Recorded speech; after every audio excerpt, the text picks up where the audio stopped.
الحمد لله نحمده ونستعينه ونستغفره ونؤمن به ونتوكل عليه ونعوذ بالله من شرور أنفسنا ومن سيئات أعمالنا من يهده الله فلا مضل له ومن يضلله فلا هادي له ونشهد أن لا إله إلا الله وحده لا شريك له ونشهد أن سيدنا وسندنا وحبيب ربنا وطبيب قلوبنا ومولانا محمدا عبده ورسوله صلى الله تعالى عليه وعلى آله وأصحابه وبارك وسلم أما بعد فأعوذ بالله من الشيطان الرجيم بسم الله الرحمن الرحيم واتل عليهم نبأ بني آدم بالحق إذ قربا قربانا فتقبل من أحدهما ولم يتقبل من الآخر قال لأقتلنك قال إنما يتقبل الله من المتقين وقال تعالى في آية أخرى وقال إني ذاهب إلى ربي سيهدين رب هب لي من الصالحين فبشرناه بغلام حليم فلما بلغ معه السعي قال يا بني إني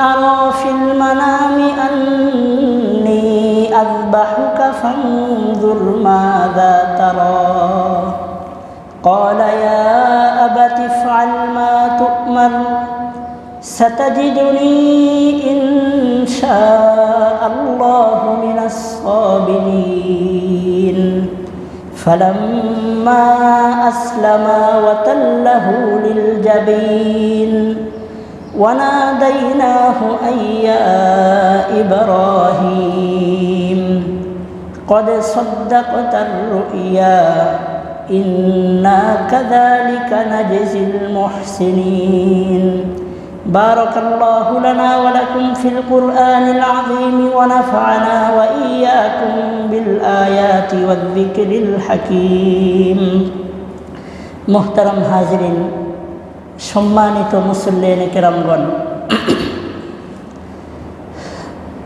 পবিত্র ঈদুল আজহা আমাদের একেবারেই সন্নিকটে আজকে এবং আগামী শুক্রবার এই দুই জুম্মা আমাদের হাতে আছে কুরবানির আগে এজন্য আজকে আমি আপনাদের সামনে পবিত্র কোরআনের যেই আয়াতগুলো তেলাওয়াত করেছি এই আয়াতগুলোর মধ্যে আল্লাহ তাআলা কুরবানির ইতিহাস সম্পর্কে আলোচনা করেছেন আর মাত্র 10-12 দিন পরে আমরা যে ঈদুল আদহা কুরবানির ঈদ আমাদের একেবারে সামনে তো এই ঈদুল আদহা বা কুরবানির ঈদ এর একটা ইতিহাস আছে এবং একেবারে প্রাচীন একটা ইতিহাস যেই ইতিহাস আমাদের নবী মুহাম্মদুর রাসূলুল্লাহ সাল্লাল্লাহু আলাইহি ওয়াসাল্লামকে আল্লাহ তাআলার পক্ষ থেকে জানানোর জন্য পবিত্র কোরআনের বেশ কয়েকটা আয়াত আল্লাহ নাজিল করে উম্মতে মুহাম্মাদিকে জানাইছেন যে কুরবানির ইতিহাস কবে থেকে শুরু হয়েছে। আমরা যে গরু ছাগল উট দুম্বা এগুলো আল্লাহর রাস্তায় কুরবানি করে থাকি এই কুরবানির সর্বপ্রথম কবে শুরু হলো। তো হযরত ইব্রাহিম আলাইহিস সালাম তার কলিজার টুকরা সন্তান ইসমাইলকে আল্লাহর আদেশে জবাই করার উদ্দেশ্যে যে কুরবানি করেছিলেন এটা পৃথিবীর ইতিহাসে কুরবানির সূচনা হিসেবে আমরা অনেকেই জানি, কিন্তু এই কুরবানিটা সর্বপ্রথম কুরবানি নয়, বরং এই পৃথিবীতে সর্বপ্রথম মানুষ হযরত আদম আলাইহিস সালাম। আল্লাহ যখন হযরত আদম আলাইহিস সালামকে বানাইছেন, তার পরবর্তীকাল থেকেই এই কুরবানির যে একটা প্রথা, আল্লাহর পক্ষ থেকে যে একটা কুরবানির বিধান, এটা তখন থেকেই শুরু করা হয়েছে। কিভাবে শুরু হয়েছে? একটা বিশেষ একটা ঘটনার ইঙ্গিতে, একটা ঘটনার প্রেক্ষাপটে কুরবানিটা শুরু হয়েছে। হযরত আদম আলাইহিস সালাম যখন দুনিয়াতে আসলেন, আল্লাহ তাকে আশরাফুল মাখলুকাত হিসেবে আমাদের আদি পিতা বানায়া আল্লাহ হযরত আদমকে সৃষ্টি করলেন। তখন এই পৃথিবীর মধ্যে কোনো মানুষ এর বসবাস ছিল না। আল্লাহ হযরত আদম আলাইহিস সালামকে বানানোর পরে যখন দুনিয়াতে পাঠাইছেন, জান্নাত থেকে বের করে দুনিয়াতে পাঠাইয়া দিয়েছেন, আবার একদিন মৃত্যুর পরে তাকে জান্নাতে প্রবেশ করানো হবে এই প্রতিশ্রুতি দিয়ে ওই দিন থেকে আল্লাহ তাআলা দুনিয়ার মানুষদের ইতিহাস শুরু করেছেন। তো তখন কিভাবে সন্তান জন্ম হইত? আল্লাহ হযরত আদমকে বানাইছেন এবং তার পাঁজরের হাড় থেকে তার স্ত্রী হাওয়া আলাইহিস সালামকে বানায়া এরপরে প্রত্যেক বছর তাদের জোড়ায় জোড়ায় সন্তান হতো। প্রতি বছর হযরত হাওয়া আলাইহিস সালামের গর্ভে 2টা করে যমক সন্তান হইত, একটা সন্তান পুরুষ আর একটা সন্তান মহিলা। এইভাবে প্রতি বছর 2টা করে সন্তান হইত। আর আল্লাহর পক্ষ থেকে আদম আলাইহিস সালামের শরীয়তে আদেশ ছিল যে যেহেতু পৃথিবীতে আর কোনো মানুষ নাই, নিজের আপন বোনের সাথে বিবাহ বন্ধনে আবদ্ধ হওয়া মুহাম্মদুর রাসূলুল্লাহর শরীয়তে হারাম। কিন্তু তৎকালীন সময়ে যেহেতু পৃথিবীতে এত মানুষ, বিপুল পরিমাণে মানুষ ছিল না, এজন্য আদম আলাইহিস সালামের শরীয়তে বিবাহের বিধান ছিল একটু ভিন্ন রকম। আল্লাহ হযরত আদম আলাইহিস সালামকে আদেশ করে বললেন যে তোমার স্ত্রীর গর্ভে প্রতি বছর একজন ছেলে হবে আর একজন মেয়ে হবে। এই ছেলে আর এই মেয়েকে বিবাহ বন্ধনে আবদ্ধ করতে হবে, কিন্তু পদ্ধতি হলো, উদাহরণস্বরূপ দেখেন 2024 সালে মনে করেন একটা ছেলে হইল আর একটা মেয়ে হলো, পরের বছর 2025 সালে আদম আলাইহিস সালামের স্ত্রীর গর্ভে আবার একটা ছেলে হলো আর একটা মেয়ে হলো।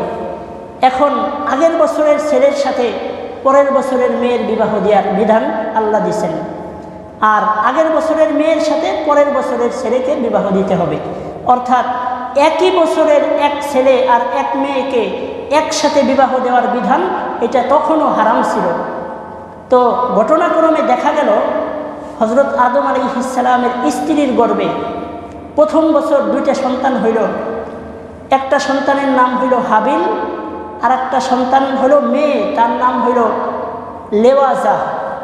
হাবিল আর লেওয়াজা এরা 2 জন একসাথে গর্ভপাত হলো। পরবর্তী বছর আবার 2টা সন্তান হইল। একটার নাম হইল কাবিল, পুরুষটার নাম কাবিল আর মহিলাটার নাম ছিল আকলিমা।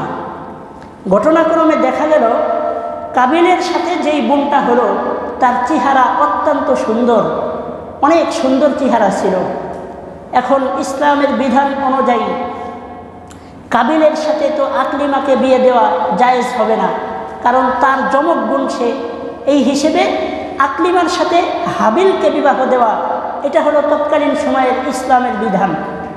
যখন হযরত আদম আলাইহিস সালাম তার সন্তানদেরকে বিবাহের বয়সে উপনীত হলেন, তখন 2 জনকেই ডাক দিয়ে বললেন যে কাবিলের সাথে লেওয়াজাকে আর হাবিলের সাথে আকলিমাকে বিবাহ বন্ধনে আবদ্ধ করতে হবে, এটা ইসলামের বিধান।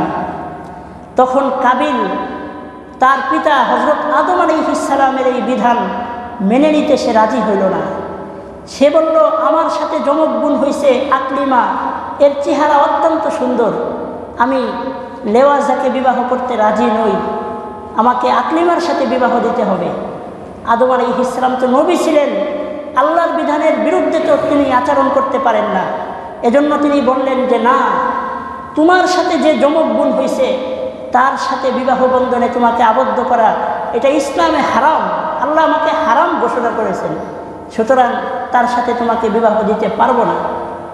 তখন কোনোরকমভাবেই কাবিল এতে রাজি হচ্ছে না, কারণ ভালো চেহারার প্রতি মানুষের আকর্ষণ এটা দুনিয়া সৃষ্টির সূচনা লগ্ন থেকেই চলে আসতেছে। বর্তমান দুনিয়াতেও আমরা এটাই দেখতে পাচ্ছি যে যাদের চেহারা সুন্দর, যে সমস্ত মহিলাদের চেহারা সুন্দর, তাদের প্রতি অন্য যুবকরা, যে কোনো মানুষই আকৃষ্ট থাকে। এটা হযরত আদম আলাইহিস সালামের জামানা থেকেই শুরু হয়েছে। তখন আদম আলাইহিস সালামের এই ছেলেটা কাবিল, সে কিছুতেই রাজি হইল না। তো আল্লাহ তাআলা পবিত্র কোরআনে বলেন, ওয়াতলু আলাইহিম নাবা আবনাই আদামা বিল হক। আমাদের নবীকে আল্লাহ তাআলা বলতেছেন যে আপনি সাহাবায়ে কেরামদেরকে শোনান আদম আলাইহিস সালামের দুই সন্তানের ঘটনা। ইয কররাবা কুরবানান ফাতুকুব্বিলা মিন আহাদিহিমা ওয়া লাম ইউতাকাব্বাল মিনাল আখার। যখন তারা দুজন কুরবানি করার উদ্দেশ্যে পশু আল্লাহর রাস্তায় দিল, তখন একজনের কুরবানিকে কবুল করা হইল, আর একজনের কুরবানি কবুল করা হইল না।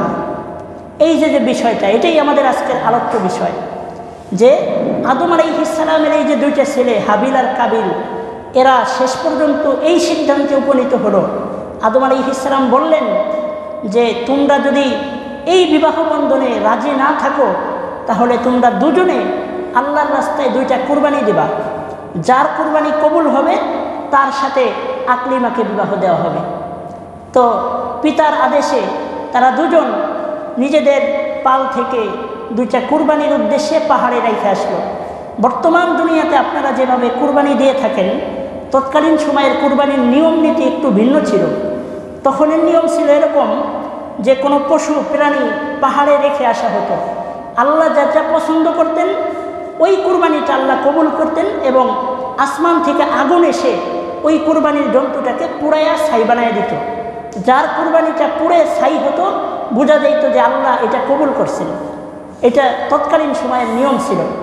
তো এই নিয়মেই হাবিল আর কাবিল দুই ভাই, তারা তাদের দুইটা পশু এইভাবে পাহাড়ে রাইখে আসলো। সকালবেলায় পাহাড়ে দুইটা পশু রাইখে আসছে, রাইখে আসার পরে বিকেলবেলায় তারা দুজনে গেল যে আমাদের পশু, কার পশু কবুল হয়েছে তার সাথে আকলিমাকে বিবাহ দেওয়া হবে, এটা দেখার জন্য তারা পাহাড়ে গেল। পাহাড়ে যাওয়ার পরে তারা দেখলো যে হাবিলের পক্ষ থেকে কুরবানির যেই পশুটা রাখা হয়েছিল ওইটা আল্লাহ তাআলা কবুল করেছেন, এবং ওইটাকে পুড়ায়া ছাই বানায়া রেখে দেওয়া হয়েছে। আর কাবিলের পক্ষ থেকে যেই কুরবানির পশু রাখা হয়েছিল ওইটা আল্লাহ তাআলা কবুল করেন নাই। এই জিনিসটা দেখার সাথে সাথে কাবিলের মাথা গরম হয়ে গেল। তখন কাবিল তার ভাই হাবিলকে বলতে লাগলো, ক্বালা লা আকতুলান্নাক ক্বালা ইন্নামা ইয়াতাকাব্বালুল্লাহু মিনাল মুত্তাকিন। কাবিল বলল যে আমি তোমাকে অবশ্যই অবশ্যই হত্যা করে ফেলব। তখন হাবিল কি জবাব দিলেন? হাবিব বললেন, ইন্নামা ইয়াতাকাব্বালুল্লাহু মিনাল মুত্তাকিন। এই কুরবানি আল্লাহ যার তার কুরবানিকে কবুল করেন না। কুরবানি শুধু তাদের কুরবানি কবুল হবে যারা মুত্তাকি, যারা আল্লাহকে রাজির উদ্দেশ্যে কুরবানি দেয়। এই কথা হাবিল তখন বলল। অর্থাৎ হাবিল এটা বোঝাতে চাইল যে আমি যে কুরবানিটা দিছি এটা আল্লাহর সন্তুষ্টির জন্যে, আর তুমি যে কুরবানিটা দিছো এটা সুন্দর চেহারাওয়ালা বউ পাওয়ার উদ্দেশ্যে। এজন্য আল্লাহ তোমার কুরবানি কবুল করেন নাই, আমার কুরবানি কবুল করেছেন। মুফাসসিরিনে কেরাম তাফসীরের কিতাবে আয়াতের ব্যাখ্যায় লিখেছেন, কিয়ামত পর্যন্ত যত মানুষ কুরবানি দিবে তাদের কুরবানিরও একই বিধান। যারা আল্লাহর সন্তুষ্টির জন্য কুরবানি দেবে আল্লাহ তাদের কুরবানিটাই কবুল করবেন, আর যারা দুনিয়ার কোনো অন্য উদ্দেশ্যে কুরবানি দিবে আল্লাহ তাদের কুরবানি ওইভাবে কবুল করবেন না, যেমনিভাবে কাবিলের কুরবানিও আল্লাহ কবুল করেন নাই। যাই হোক, পরবর্তী ঘটনাও এর পরবর্তী আয়াতগুলোতে বর্ণিত হয়েছে। এরপরে বর্ণিত হয়েছে, লাইম বাসাত্তা ইলাইয়া ইয়াদাকা লিতাকতুলানি মা আনা বিবাসিতি ইয়াদিয়া ইলাইকা লিআকতুলাক ইন্নী আখাফুল্লাহ রাব্বাল আলামিন। তখন হাবিল বলল, আকলিমাকে পাওয়ার উদ্দেশ্যে কুরবানি দেওয়া হইল, কুরবানিটাও আমার পক্ষে আসলো, আকলিমার সাথে আমার বিবাহ হওয়ার কথা, কিন্তু তুমি যেহেতু মেনে নিচ্ছ না, আর কাবিল ভালোভাবেই জানতো যে ইসলামের বিধানের বাহিরে হজরত আদম আলাইহিস সালাম এক বিন্দু পরিমাণও নড়বেন না। সুতরাং আকলিমাকে যদি পেতে হয় তাহলে তার ভাই হাবিলকে হত্যা করা ছাড়া আর কোনো পথ নাই। তখন হাবিলকে কাবিল বলল যে হে ভাই, আকলিমাকে পাওয়ার জন্য হলেও তোমাকে হত্যা করা আমার জন্য এখন জরুরি হয়ে পড়েছে, আমি তোমাকে অবশ্যই হত্যা করে ফেলব। তখন হাবিল জবাব দিলেন, লাইন বাসাত্তা ইলাইয়া ইয়াদাকা লিতাকতুলানি মা আনা বিবাসিতি ইয়াদিয়া ইলাইকা লিআকতুলাক। তুমি যদি আকলিমাকে পাওয়ার অসৎ উদ্দেশ্যে আমাকে হত্যা করার জন্য তোমার তরবারি উত্তোলন করো, তাহলে মনে রাখো আমি হাবিল তোমার উপরে কোনো তরবারি উত্তোলন করতে পারি না, কারণ ইন্নী আখাফুল্লাহ রব্বাল আলামিন, আমি আল্লাহকে ভয় করি। হাবিলের জবাব হইল, আমি আল্লাহকে ভয় করি, তুমি আজকে আমাকে হত্যা করলে এর বিনিময়ে আমি তোমাকে আরও হত্যা করতে পারতাম, আমার শরীরের শক্তি তোমার চাইতে বেশি। তাফসীরের কিতাবে লিখেছেন যে হাবিলের গায়ে শক্তি ছিল বেশি, কিন্তু শক্তি থাকা সত্ত্বেও হত্যার মতো একটা জঘন্যতম কাজ তিনি করতে নিজেকে বারণ করছেন। কি কারণে? তিনি নিজেই বলছেন, ইন্নী আখাফুল্লাহ রব্বাল আলামিন, আমি আল্লাহকে ভয় করি, কাজেই তোমাকে আমি হত্যা করতে পারবো না। তখন কাবিল এই কথা শোনার পরে, ইন্নী উরিদু আন তাবুআ বিইসমি ওয়া ইসমিকা ফাতাকুনা মিন আসহাবিন নার ওয়া যালিকা জাযাউয যালিমিন। হাবিল কাবিলকে বলল যে তুমি যদি আমাকে আজকে হত্যা করে ফেলাও তাহলে এর প্রতিদান কিয়ামতের দিন আল্লাহর কাছে তোমাকে পেতে হবে, তোমাকে জাহান্নামে যেতেই হবে। তারপরে কি হলো? ফাতাওয়াত লাহু নাফসুহু কতলা আখিহি ফাকাতালাহু ফাআসবাহা মিনাল খাসিরিন। এরপরে কাবিল তার ভাই হাবিলকে ওখানেই হত্যা করে ফেলল। পরবর্তীতে সে ক্ষতিগ্রস্তদের অন্তর্ভুক্ত হয়ে গেল। তাহলে এই যে ইতিহাসটা, দুনিয়ার জীবনের সর্বপ্রথম কুরবানি ছিল ওই যে তৎকালীন সময়ের কুরবানি। আদম আলাইহিস সালামের দুইজন সন্তান, আল্লাহ একজনের কুরবানিকে কবুল করলেন, আর একজনের কুরবানি কবুল হলো না। পরে কাবিল হাবিলকে হত্যা করে ফেলল। হত্যা করে এখন সে পেরেশানির মধ্যে পড়ে গেছে যে হায় হায় আমি কি করলাম, এই লাশ আমি এখন কি করব। তারপরে আল্লাহ তাআলা কি করলেন? আল্লাহ তাআলা পবিত্র কোরআনের পরে বলেন, ফাবাসাল্লাহু গুরাবাই ইয়াবহাসু ফিল আরদ লিউরিয়াহু কাইফা ইওয়ারি সাওআতা আখিহি ক্বালা ইয়া ওয়াইলাতা আ'জাজতু আন আকুনা মিসলা হাযাল গুরাব ফাওয়ারিয়া সাওআতা আখিহি ফাআসবাহা মিনান নাদিমিন। পরবর্তীতে আল্লাহ তাআলা দুইটা কাক পাঠিয়ে দিল। কাকে আইসা একটা কাক আর একটা কাককে হত্যা করলো এই কাবিলের সামনে। হত্যা করার পরে যেই কাকটাকে হত্যা করলো ওই কাকটাকে জমিনের মধ্যে গর্ত করে তার মধ্যে কাকটাকে দাফন করে দিল। মুফাসসিরিনে কেরাম তাফসীরের কিতাবে লেখছেন যে মানুষদেরকে যে দাফন করতে হবে মৃত্যুর পরে, এটা কাবিলকে শিক্ষা দেওয়া হলো কাকের মাধ্যমে। তো তাইলে তৎকালীন সময়ে তো তার পিতা আদম আলাইহিস সালাম নবী ছিলেন, নবীদের দায়িত্ব উম্মতদেরকে শিক্ষা দেওয়া। আল্লাহ নবীর মাধ্যমে কাবিলকে না শিখায়া কাকের মাধ্যমে কেন শিখাইলেন? তাফসীরের কিতাবের উত্তরে লেখছেন যে কাবিলের মতো একটা শয়তানকে শিক্ষা দেওয়ার জন্য আল্লাহ আদম আলাইহিস সালামকে বলেন নাই, কাবিলের মতো একটা শয়তানকে শিক্ষা দেওয়ার জন্য কাকই যথেষ্ট। এজন্য কাকের মাধ্যমে কাবিলকে কবরে দাফন করার শিক্ষা দেওয়া হইল। তো তারপরে আরও অনেক ঘটনা ঘটছে। এই যে হলো ইসলামের ইতিহাসে সর্বপ্রথম কুরবানির ইতিহাস আর সর্বপ্রথম হত্যার ইতিহাস। এজন্যই হাদিস শরীফে আল্লাহর রাসূল বলছেন, কিয়ামত পর্যন্ত যত মানুষ অন্যান্য মানুষদেরকে হত্যা করবে প্রত্যেকটা হত্যার সমপরিমাণ গুনাহ কাবিলের আমলনামায় লেখা হবে। তার কারণ পৃথিবীর ইতিহাসে সর্বপ্রথম মানুষ হত্যা করেছে কাবিল। এজন্য কিয়ামত পর্যন্ত যত হত্যাই পৃথিবীতে হবে না কেন এর একটা অংশ আমলনামায় কাবিলের আমলনামায় পৌঁছে দেওয়া হবে। তো সর্বপ্রথম কুরবানির ইতিহাস আমরা জানতে পারলাম। এর পরবর্তীতে কুরবানির ইতিহাস শুরু হইল হজরত ইব্রাহিম আলাইহিস সালামের জামানা থেকে। আল্লাহ তাআলা পবিত্র কোরআনের বিভিন্ন আয়াতের মধ্যে বলেছেন, মিল্লাতা আবিকুম ইব্রাহিম হুয়া সাম্মাকুমুল মুসলিমিন, যে হযরত ইব্রাহিম আলাইহিস সালাম ছিলেন দুনিয়ারবাসী মানুষদের জন্য আপনার জাতির পিতা। আমাদের মুহাম্মদুর রাসূলুল্লাহ সাল্লাল্লাহু আলাইহি ওয়াসাল্লামের উম্মতদের জাতির পিতা হলেন হযরত ইব্রাহিম আলাইহিস সালাম। ইব্রাহিম আলাইহিস সালামই মুহাম্মদুর রাসূলুল্লাহর সমস্ত উম্মতদের নামকরণ করেছেন, মুসলমান নামে নামকরণ করেছেন। এই ইব্রাহিম আলাইহিস সালামের অনেক বড় অবদান আমাদের নবী এবং আমাদের নবীর উম্মতদের জন্য রয়েছে। আমাদের নবীর জন্মের কয়েক হাজার বছর আগে ইব্রাহিম আলাইহিস সালাম তার ছেলে ইসমাইলকে নিয়ে আমাদের নবীর ব্যাপারে 4টে দোয়া করছিলেন। এই 4 দোয়া আল্লাহ তাআলা তৎকালীন সময়ে তাৎক্ষণিকভাবে আল্লাহ তাআলা কবুল করেছিলেন।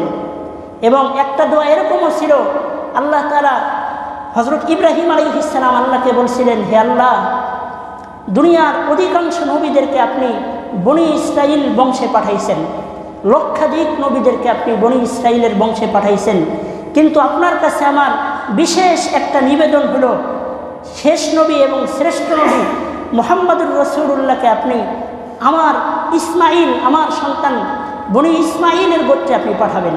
আল্লাহ তাআলা এই দোয়াটাও কবুল করেছেন।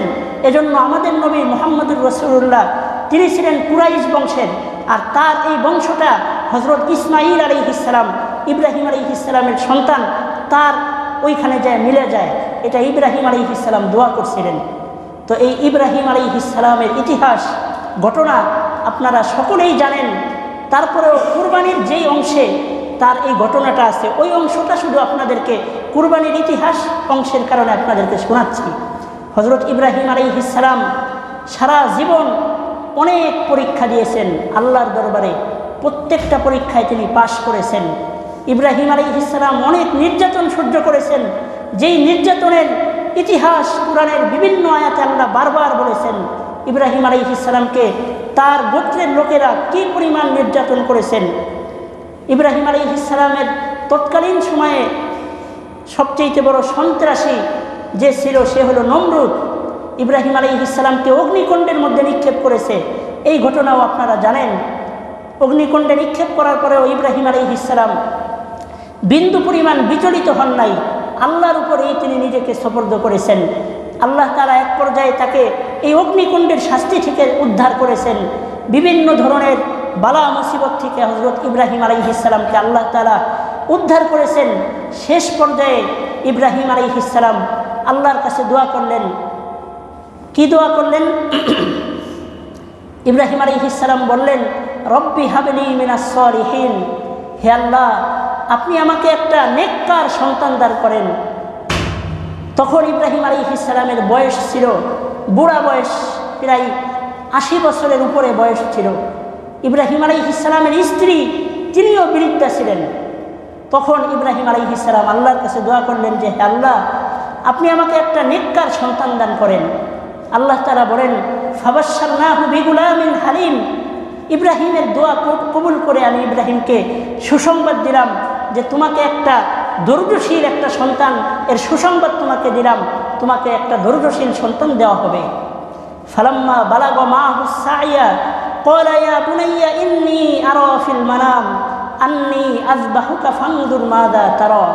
আল্লাহর এই সুসংবাদের পরে ইব্রাহিম আলাইহিস সালামের স্ত্রীর গর্ভে হযরত ইসমাঈল আলাইহিস সালামকে আল্লাহ পাঠাইছেন। এর মাঝখানে আরও অনেক ইতিহাস চলে গেছে, ওই ইতিহাস আজকে আলোচনা হবে না। যখন ইসমাঈল আলাইহিস সালামের বয়স 14 বছরে উপনীত হইল, মুফাসসিরিনে কেরাম তাফসীরের কিতাবে লেখছেন 14 বছর বয়স যখন উপনীত হইল ইসমাঈলের বয়স, তো দুনিয়ার সমস্ত মানুষেরাই যখন তাদের সন্তানরা 12 বছর, 14 বছর, 15 বছর হয়, তখন তারা এই সন্তানকে দিয়ে অনেক ধরনের আশা করে থাকে। ভবিষ্যৎ জীবনে এই সন্তানকে দিয়ে সে কি করতে চায়, এই আশা 10 বছর পার হওয়ার পর থেকে প্রত্যেকটা পিতামাতা করতে থাকে। তো ঠিক তেমনিভাবেই হযরত ইব্রাহিম আলাইহিস সালামও তার কলিজার টুকরা সন্তান ইসমাঈলকে দিয়ে বিভিন্ন আশা তিনি করতেন। এমত অবস্থায় একদিন রাত্রে স্বপ্নের মধ্যে আল্লাহ তাআলা হযরত ইব্রাহিম আলাইহিস সালামকে বললেন যে তুমি তোমার কলিজার টুকরা সন্তানকে আল্লাহর রাস্তায় জবাই করার মাধ্যমে কুরবানি দিয়ে দাও। কি কঠিন একটা অবস্থা। ফালাম্মা বালাগা মাহু সাইয়া ক্বালা ইয়া বুনাইয়া ইন্নী আরা ফিল মানাম আন্নী আযবাহুকা ফানজুর মাযা তারা। তখন ইব্রাহিম আলাইহিস সালাম পরের দিন সকালে ইসমাঈল আলাইহিস সালামকে বললেন, হে কলিজার টুকরা সন্তান, গতকালকে স্বপ্নের মধ্যে আমি দেখলাম যে তোমাকে আমি জবাই করতেছি, আল্লাহর রাস্তায় তোমাকে কুরবানি করতেছি, এ ব্যাপারে তোমার কি মতামত? তখন ইসমাঈল আলাইহিস সালাম তাৎক্ষণিকভাবে বললেন যে আপনাকে ক্বালা ইয়া আবাতি ইফআল মা তুকমার সাতাজিদুনি ইনশাআল্লাহু মিনাস সাবিরিন। হে আমার পিতা, ইয়া আবাতি মানে হলো হে আমার কলিজার টুকরা পিতা, মুহাব্বতের পিতা, আল্লাহর পক্ষ থেকে আপনাকে যে আদেশ স্বপ্নের মাধ্যমে করা হয়েছে, আপনি এক সেকেন্ডও বিলম্ব না করে এই আদেশকে এখনই পালন করেন। আপনি আমাকে ধৈর্যশীলদের অন্তর্ভুক্ত পাবেন। অর্থাৎ আপনি আমাকে যে জবাই করে দিবেন আল্লাহর রাস্তায়, এতে বিন্দু পরিমাণও কোনো আপত্তি বিপত্তি আমার নাই। এখন ইব্রাহিম আলাইহিস সালাম তার সন্তানের কাছে যে অনুমতি চাইলেন, অনুমতি যদি সন্তান না দিত তাহলে কি তিনি জবাই করতেন না? অবশ্যই করতেন। মুফাসসিরিন ইকরাম তাফসীরের কিতাবে লেখছেন যে অনুমতি যদি নাও দেওয়া হতো তারপরেও আল্লাহর আদেশ পালনার্থে ইসমাইলকে তিনি জবাই করতেন। কিন্তু অনুমতি কেন চাইলেন? এর কারণ হলো ইসমাইল আল্লাহর আদেশের প্রতি কতটা শ্রদ্ধাশীল, এই বিষয়টাকে তিনি যাচাই করার জন্যে ছেলেকে পরীক্ষা করছেন। ইসমাইল আলাইহিস সালাম পরীক্ষায় পাশ করছেন। পিতাকে বলছেন আপনি আর বিলম্ব না করে এখনই এটা বাস্তবায়ন করেন। তার পরবর্তীতে ফালাম্মা আসলামা ওয়াতাল্লাহু লিল জাবিন ওয়ানাদাইনাহু আইয়া ইব্রাহিম ক্বাদ সাদ্দাকতার রুইয়া। ইব্রাহিম আলাইহিস সালাম সন্তানকে নিয়ে পাহাড়ের দিকে চলে গেলেন। যখন সন্তানকে জবাই করবেন তখন ইব্রাহিম আলাইহিস সালামকে ইসমাইল বলতেছেন, ছোট সন্তান 14 বছর বয়স, পিতাকে বলতেছেন, হে পিতা, আমার আম্মাকে দেখেছি আপনি যখন দূরে থাকতেন তখন আপনার জামাটা তিনি তার কাছে রাখতেন, এই জামাটা স্মৃতি হিসেবে তিনি বারবার দেখতেন। তাহলে আজকে তো আমাকে আল্লাহর রাস্তায় জবাই করে দেওয়া হচ্ছে, কুরবানি করে দেওয়া হচ্ছে, আমার অবর্তমানে আমার মা কিভাবে সহ্য করবে? আমার অবর্তমানে আমার মা আমাকে ছাড়া কিভাবে তিনি দুনিয়াতে বেঁচে থাকবেন? কিভাবে তিনি সহ্য করবেন? আমার জামাটা খুলে আপনি আমার মার জন্য নিয়ে যান। আর আমাকে যে আপনি জবাই করবেন, এই জবাই করার সময়ে আপনি আপনার নিজের চক্ষুটা বেঁধে নেন। আপনার বৃদ্ধ বয়সে এত পরে একটা সন্তান আল্লাহ আপনাকে দান করেছেন, আবার এই সন্তানকে নিজ হাতে জবাই করার আদেশ করেছেন, এটা তো আপনি বরদাস্ত করতে পারবেন না। জবাই করার সময় শয়তান এসে আপনাকে ধোঁকা দিতে পারে, আপনার এই অস্ত্র, আপনার এই ছুরিকে শয়তান এসে বন্ধ করে দিতে পারে। আপনি আপনার চোখটাকে বেঁধে নেন এবং আমাকে জবাই করার সময় চিৎ করে শোয়াবেন না। চিৎ করে শোয়ালে হয়তো আমি এমন কোনো আচরণ করতে পারি জবাইয়ের কষ্ট সহ্য করতে না পেরে, যার মাধ্যমে আপনার কষ্ট হতে পারে, আপনার সাথে বেয়াদবি হয়ে যেতে পারে। সুতরাং আপনি আমাকে উবুদ করে শোয়ায় নেন। কীভাবে আল্লাহর বিধানকে তারা পালন করছেন। তখন ইসমাঈল আলাইহিস সালাম আল্লাহর এই আদেশে ইসমাঈল আলাইহিস সালাম যেইভাবে বলছেন তার পিতা ওইভাবেই তাকে উবুদ করে শোয়া, এরপরে তরবারি বিসমিল্লাহ আল্লাহু আকবার বইলা তরবারি যখন চালাইলেন তখন তো ইব্রাহিম আলাইহিস সালামের চোখ বান্ধা ছিল। তখন আল্লাহ তাআলা বলেন যে ফালাম্মা আসলামা ওয়াতাল্লাহু লিল জাবিন, তারা পিতা এবং পুত্র যখন 100% 100% আত্মসমর্পণ করেছে, তখন আমি বেহেশত থেকে একটা দুম্বা পাঠিয়ে দিলাম। ওয়ানাদাইনাহু আইয়া ইব্রাহিম, এবং ইব্রাহিমকে বললাম, হে ইব্রাহিম, তোমার এই কলিজার টুকরা সন্তানের জবাই করা আমি আল্লাহর পক্ষ থেকে কোনো আশা ছিল না, তোমাকে পরীক্ষা করা আর তোমার সন্তানকে পরীক্ষা করাই আমার একটা উদ্দেশ্য ছিল। আর এই উদ্দেশ্যে এই পরীক্ষায় তুমিও পাশ করেছো, তোমার সন্তানও পাশ করেছে। কদে সাদ্দাকাতার রুইয়া ইন্না কাযালিকা নাজিজিল মুহসিনিন, তুমি তোমার এই স্বপ্নকে বাস্তবায়ন করেছো, আর আমিও আল্লাহ প্রতিদান হিসেবে জান্নাত থেকে দুম্বা পাঠিয়ে দিছি। সুতরাং কিয়ামত পর্যন্ত এই দুম্বা, গরু, উট, ছাগল এর মাধ্যমেই কুরবানি দিতে হবে। কারো সন্তানকে কুরবানি করা কারো জন্য আবশ্যকীয় নয়। ওই দিন যদি ইসমাঈল আলাইহিস সালামের গলাকে কাটা হতো, তাহলে কিয়ামত পর্যন্ত সমস্ত উম্মতদের জন্য তাদের কলিজার টুকরা সন্তানদের জবাইয়ের মাধ্যমে কুরবানি সাধন করা লাগতো। আল্লাহ আমাদের উপরে ইহসান করে ওই দিন বেষ্ট থেকে দুম্বা পাঠাইয়া এই কুরবানিকে সম্পাদন করেছেন। এবং কুরবানির ইতিহাস এটাই বলে যে কুরবানি তাদেরটাই কবুল হবে যারা নিজেকে পরিপূর্ণ আত্মসমর্পণ করে 100% ইসলামের ছায়াতলে এসে ইসলামের সমস্ত বিধানকে মেনে আল্লাহর জন্য যারা কুরবানি দিতে পারবে, আল্লাহ তাদের কুরবানিটাই শুধু কবুল করবেন। আল্লাহ তাআলা আমাদেরকে এমন কুরবানি করার তৌফিক দান করেন যেই কুরবানি আল্লাহ কবুল করবেন। সকলে বলেন আমিন।